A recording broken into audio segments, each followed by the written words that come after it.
میں جو غلہ موجود ہے اس کو خریدنا اس غلے سے جو گھر میں رکھا ہوا ہے.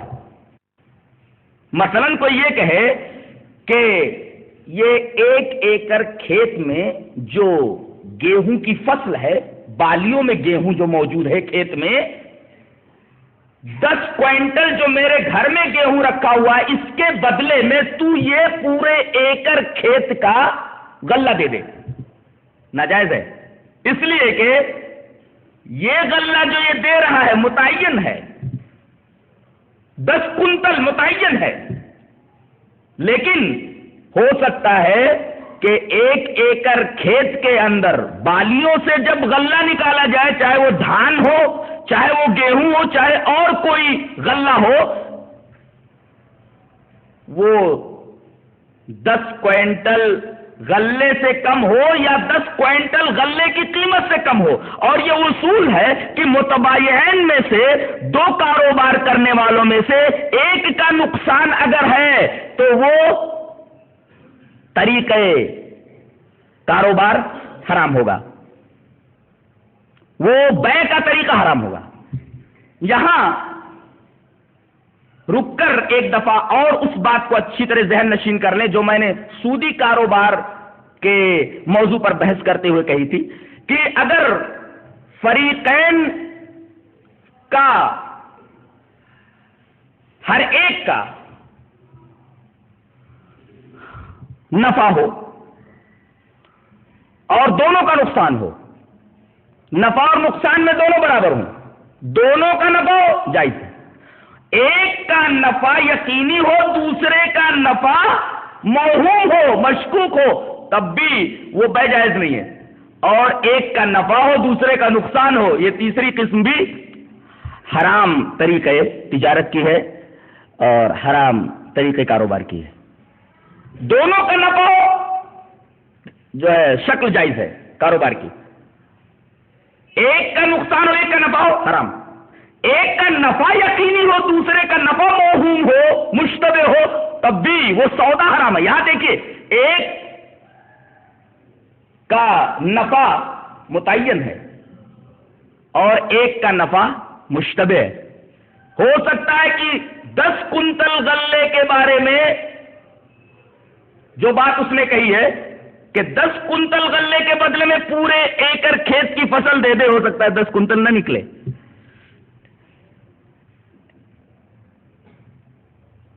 اس سودے میں، اس کاروبار میں ایک کا نفع متعین ہے اور ایک کا نفع موہوم ہے، بیع ناجائز ہے. اس کو کہتے ہیں بیع محاقلہ، حرام ہے. عام طور پر جہاں لوگ کھیتی باڑی کرتے ہیں یہ شکل اکثر جگہوں پر آپ دیکھیں گے کہ موجود ہے. والمزابنہ، مزابنہ کہتے ہیں کہ کھجور کے پیڑ کے اوپر جو کھجوریں لگی ہوئی ہیں اس کو توڑی ہوئی کھجوروں کے بدلے میں خریدنا بیچنا. آدمی کہتا ہے کہ میرے پاس 1 کنٹل کھجور ہے، یہ 1 کنٹل کھجور لے لے اور اتنے پیڑوں کی کھجور میں لے لیتا ہوں. اس کو مزابنہ کہتے ہیں. یہ طریقہ بھی حرام ہے اس لیے کہ اس میں ایک کا نفع متعین ہے دوسرے کا مشکوک ہے. تیسرا طریقہ مخابرہ کا ہے. مخابرہ کا مطلب یہ ہے کہ آدمی اپنا کھیت کرائے کے اوپر دے دے. یہ 1 ایکڑ کھیت ہے، سینچائی تیری، جتائی تیری، گڑائی تیری، تخم اور بیج تیرا، کاشتکاری کے اندر جتنا پیسہ لگ رہا ہے وہ سب تیرا، لیکن مجھے غلے کا آدھا چاہیے، نصف چاہیے، یا 1/4 چاہیے، 1/3 چاہیے. حرام ہے. اس کو بیع مخابرہ کہتے ہیں. بیع مخابرہ کے بارے میں بھی ممانعت آئی ہے، منہی عنہ ہے یہ بیع. کیوں؟ اس لیے کہ ہو سکتا ہے کہ آپ نے کہا کہ آدھا غلہ میں لے لوں گا، یا یہ متعین کریں آپ کہ جو بھی غلہ اس 1 ایکڑ کے اندر آئے گا اس کا آدھا تمہیں مجھے دینا پڑے گا. 1 سال 10 کنٹل آتا ہے.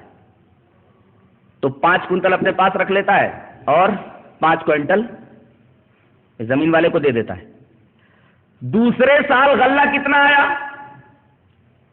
صرف 1 کوئنٹل آیا.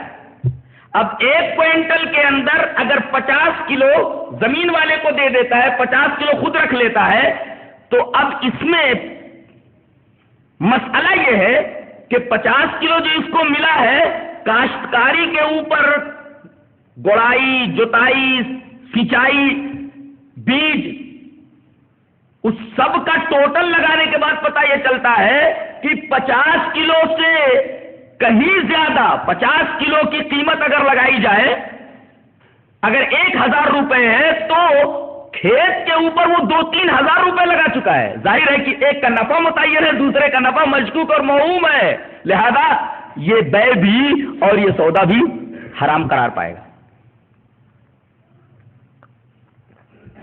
ایک بے اور ہے بے معاومہ. عام طور پر آندھرا کے اندر، کیا کرناٹکا کے اندر، یو پی کے اندر، تمام اسٹیٹس کے اندر جاری ہے. ہمارے ایک ساتھی تھے، وہ بھی یہی کاروبار کرتے تھے. میں نے ان کو منع کیا کہ یہ بے صحیح نہیں ہے. نبی کریم صلی اللہ علیہ وسلم نے اس کاروبار کو معاومہ کہا ہے، اور معاومہ منہی عنہ ہے، منع کیا گیا نبی کریم صلی اللہ علیہ وسلم کی طرف سے. معاومہ کا کیا مطلب ہے؟ آدمی کہے کہ یہ جو پورا باغ ہے آم کا، 1 سال کے لیے میں 1 لاکھ روپے میں لیتا ہوں، یا 2 سال کے لیے میں 2 لاکھ روپے میں لیتا ہوں. یہ معاومہ ہے. معاومہ حرام ہے، اس لیے کہ تم نے باغ والے کو 2 لاکھ روپیہ دے دیا، لیکن باغ کے اندر اگر آم کے درختوں کے اوپر پھل نہ آئے تو ایک کا نفع متعین ہے، دوسرے کو نقصان ہی نقصان ہوا. لہذا نبی کریم صلی اللہ علیہ وسلم نے اس بے کو، جسے معاومہ کہتے ہیں، اس کو حرام قرار دیا، اس لیے کہ علت حرمت یہی ہے کہ اس میں ایک کا نفع متعین ہے، دوسرے کا مشکوک اور موہوم ہے. ورخص فی العرایا. ہاں، عرایا میں نبی کریم صلی اللہ علیہ وسلم نے رخصت دی. عرایا کا کیا مطلب ہے؟ ایک بے ہے. ایک آدمی بہت غریب ہے، مثلا زید، میرے کھجوروں کے باغات ہیں، میں اس غریب سے یہ بولتا ہوں کہ میں نے یہ سوچا ہے کہ میرے باغ کے ان 2 درختوں کے اوپر جتنی بھی کھجوریں آئیں گی وہ سب تیری. بہت خوش ہو گئے ہو، لیکن بار بار وہ باغ میں آتا جاتا ہے. مالک کو اس کے بار بار آنے کی وجہ سے بہت تکلیف ہوتی ہے. تو مالک یہ بولتا ہے، ارے بھائی بار بار کیوں آ رہے ہو؟ یہ 2 درختوں کی کھجوریں دینے کے لیے میں نے تم سے کہا ہے نا، لہذا 50 کلو لو اور یہاں سے پھوٹو. یہ ہے بے عرایا، یہ جائز ہے، اس لیے کہ یہ 2 درخت جو ہیں یہ تو اسی کے ہیں نا، مالک کے ہیں. خالی اس نے اتنا کہا ہے کہ ان 2 درختوں کی کھجوریں میں نے تجھے دے دی، لہذا اب تو بار بار ادھر آ مت، میں تقریباً 50 کلو یا 100 کلو کھجوریں دے دیتا ہوں. اس میں چونکہ کسی ایک کا نقصان اور نفع کا تصور نہیں ہے، لہذا نبی کریم صلی اللہ علیہ وسلم نے اس بے کو، جسے بے عرایا کہتے ہیں، رخصت دی ہے.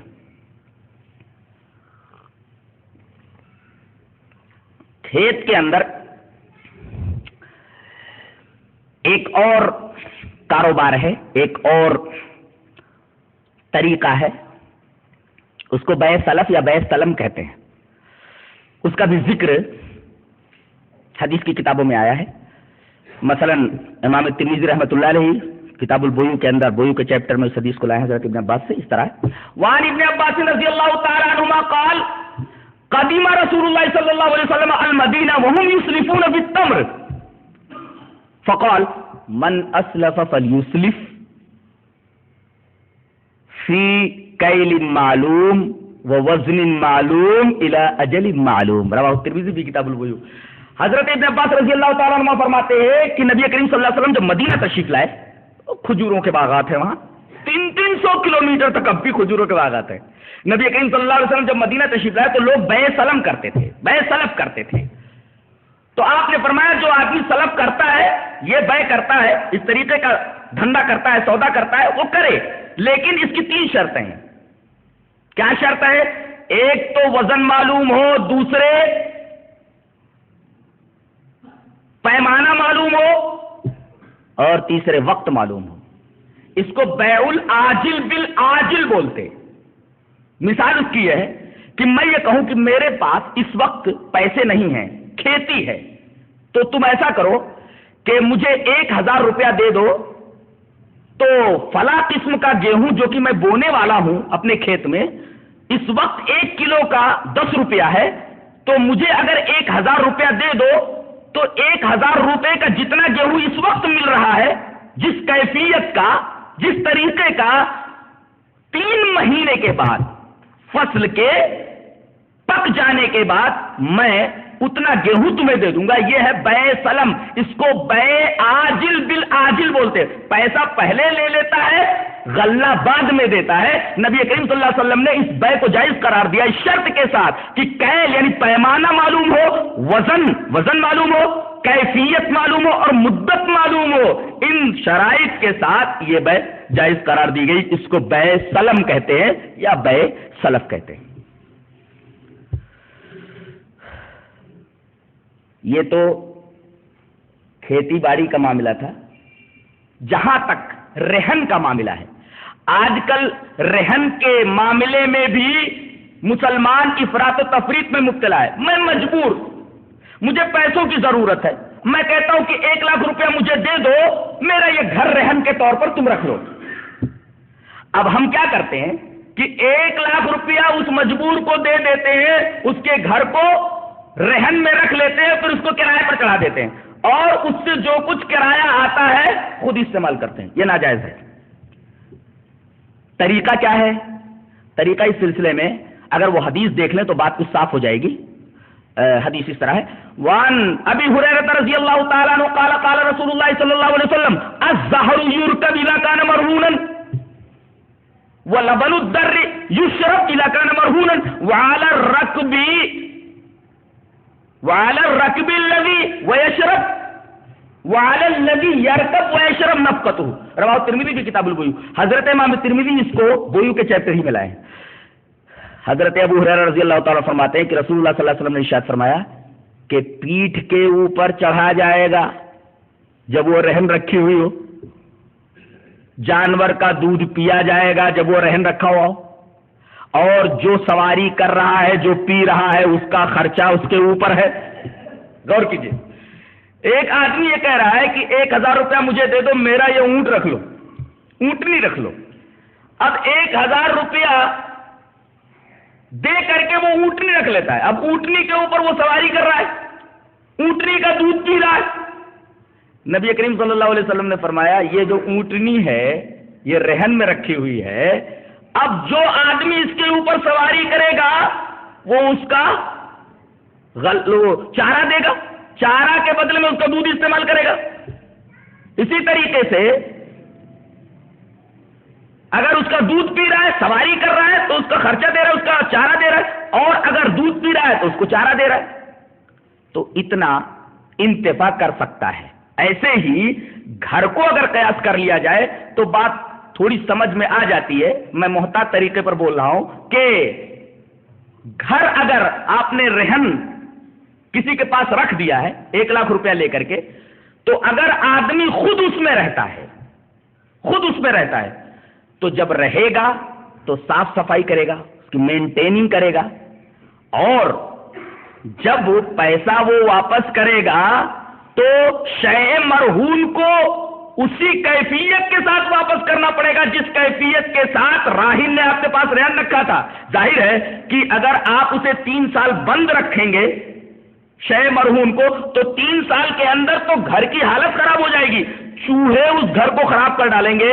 اسی طریقے سے اندر جالے اور پلاسٹر، بارش کی وجہ سے اور بہت ساری پریشانیاں، بہت ساری خرابیاں اس گھر کے اندر پیدا ہو جائیں گی. لہذا اگر رہن پر لینے والا اگر اس گھر کے اندر رہتا ہے اور صاف صفائی کرتا ہے،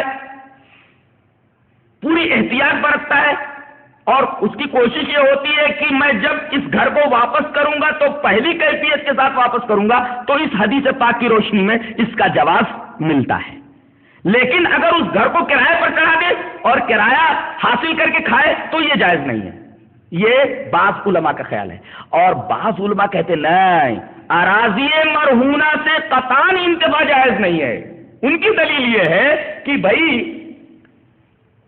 یہ گھر آپ نے دے دیا رہن کے اوپر اور 1,00,000 روپیہ لے لیا ہے، یہ سیکورٹی کے طور پر آپ نے دیا ہے، نہ کہ استعمال کے لیے، سیکورٹی کے طور پر آپ نے دیا ہے۔ سیکورٹی کے لیے اس وجہ سے کہ اگر میں آپ کا 1,00,000 روپیہ نہ دے پاؤں تو یہ جو سیکورٹی کے طور پر میرا مکان آپ کے پاس سے بیچ کر آپ اپنا پیسہ لے لیں، صرف اس لیے ہے، نہ کہ انتفاع کے لیے۔ اس وجہ سے بعض لوگوں نے کہا ہے کہ اراضی مرہونہ سے انتفاع جائز نہیں ہے، لیکن اگر مینٹیننگ کا معاملہ اگر ہم اپنے سامنے رکھیں تو کم سے کم اس کے اندر رہنے کی ایک راہ کھل جاتی ہے، اگر اس حدیث کے اوپر اس کو قیاس کیا جائے تو۔